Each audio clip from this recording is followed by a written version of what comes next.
You know, there's really only two expense areas that you can really focus on that are going to make a difference on your practice's bottom line. Do you happen to know what those expenses are? Well, they are support staff costs and inventory costs. And between those two, they can run 40 to 50% of your total expenses within the practice. So those are really the ones that you want to focus on. Now, inventory costs usually run 14 to 16% of your gross revenue. If that number is high, let's say it's 18, 19%, there's a lot of areas that you need to look at, but the number one is shelf life. And I have the best idea in the world for you. It's called the red dot idea.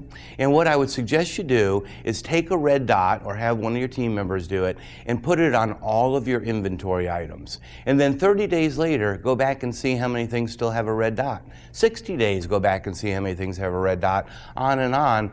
Ideally, after 30, 60 days, there shouldn't be any red dots at all. So it will tell you what items are sitting on the shelf for too long, and maybe those are the items we really need to cut down on and hopefully turn over your inventory a lot quicker. So, you know, that's certainly one area. The other area that you need to focus on is your support staff costs. And typically, support staff costs run 18, 21% of gross, depending upon if you've got a manager in there or not, but, you know, somewhere 20, 21% of gross.